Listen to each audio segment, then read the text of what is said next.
Today, I want to talk about something the mainstream media in America is simply not covering with enough urgency.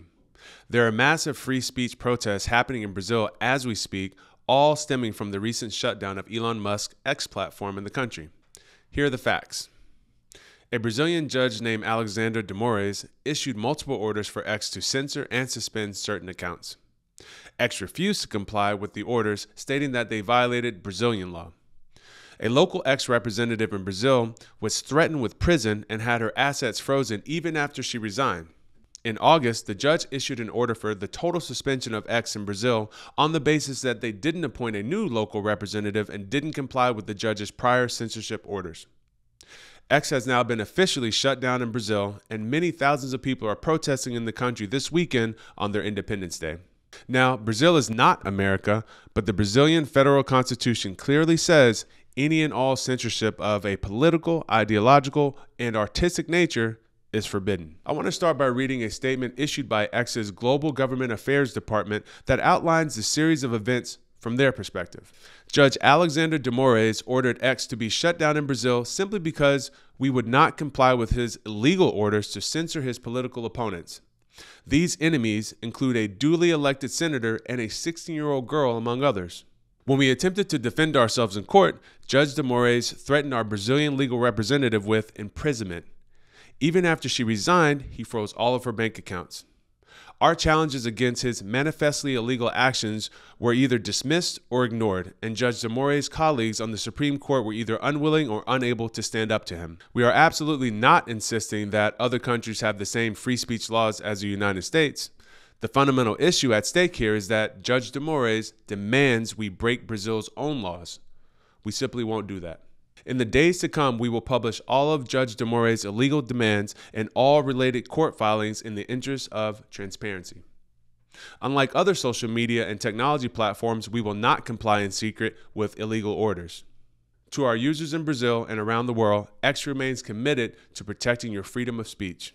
As an example of Judge de Moraes' conduct, he issued the following order in January 2023, completely blocking all social media accounts for several prominent Brazilians, including the podcaster Monarch, known as the Brazilian Joe Rogan, Brazilian Senator Alan Rick, and Brazilian Congressman Nicolas Ferreira, who had received the most votes of any congressman in history.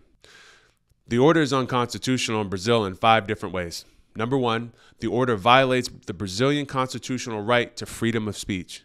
Number 2, the order was issued in secret, which violates the Brazilian constitutional decree that judicial decisions must be public. Number 3, the order contains no justification, which violates Article 5 of the Brazilian Constitution that guarantees individuals due process of law and the right to an appeal against court decisions. Number 4, the order blocks the accounts of sitting federal legislators Alan Rick and Nicolas Ferreira. This violates Article 53 of the Brazilian Constitution, which explicitly states that legislators' opinions, words, and votes are inviolable. Lastly, the order violates the right to informational self-determination, the Brazilian constitutional right of individuals to control and protect their own personal data. Another example of Judge de Moraes' misconduct was his illegal order to censor David Sacker, a renowned Brazilian gospel singer. His order to X contained no justification and required the censorship of Sacker's social media accounts within 2 hours. Renowned journalist Glenn Greenwald reported on Moraes' reason for this demand, which appears to be simply because Sacker reposted a few tweets about a protest against a judge that was taking place lawfully in New York. Right now, under the terms of Moraes' order to shut down X in Brazil, Brazilians who try to access X with a VPN will be fined the equivalent of $8,900 a day. To be clear, according to X, they are not opposed to complying with the local laws in other countries under the unrealistic expectation that the First Amendment exists elsewhere. They are simply following the local laws of the country which has issued the orders. And in an even more egregious overreach, Moraes has now suspended the bank accounts of Elon Musk's internet provider Starlink over X's failure to pay roughly $3 million of fines issued for its refusal to comply with the judge's orders. Starlink is completely separate from X and has not, to my knowledge, been accused of violating any orders and has completely different corporate directors and shareholders. Musk has said Starlink will continue to provide internet services to its Brazilian customers free of charge until the dispute is resolved. Even the Washington Post has commented with an opinion piece reading in part, This move aligns Brazil not with the free world, but with the likes of China and Russia. As Americans, we must view the censorship of political opponents and the shutdown of platforms like X in Brazil not merely as distant foreign issues, but as pivotal battles in the global fight for free speech. The action taken by Brazilian authorities to close and shut down X, a platform heralded for ideals of open dialogue and debate, serves as a stark reminder of the fragility of these freedoms. In an interconnected world, the suppression of speech in any democratic country can set dangerous precedents that threaten our values. When voices are silenced, whether through censorship or outright platform bans, it undermines the ethos that forms the bedrock of free societies everywhere. The argument that by rejecting arbitrary censorship that X is fueling hate speech is fraught with complexities, particularly around the question of who determines the definition of hate speech. The danger lies not in the intent to curb harmful speech, but in the ambiguity and subjectivity that can cloud its definition. This ambiguity allows for the potential misuse of hate speech regulations as tools for political suppression, silencing dissent under the guise of maintaining social harmony.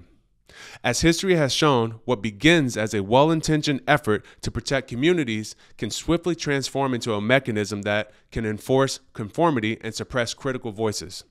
This risks creating a culture of censorship where the line between genuine hate speech and political disagreement is blurred, threatening the very foundation of democratic discourse.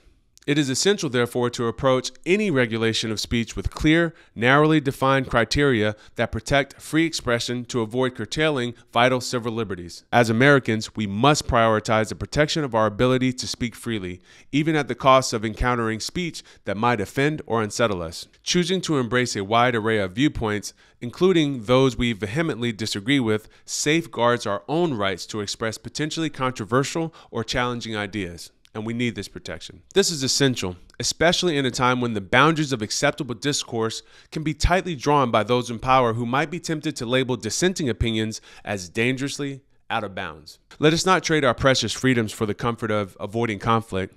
Our commitment to liberty means enduring the uncomfortable. For the alternative is a silence that stifles the dynamic exchange of ideas that is so vital to a thriving society. We must stand vigilant against any encroachment on our free speech, recognizing that to give away even a fraction of this freedom under the guise of protection is to risk losing the very essence of our democracy. So let me leave you with this final quote from another George Washington. If freedom of speech is taken away, then dumb and silent we may be led like sheep to the slaughter. Thank you.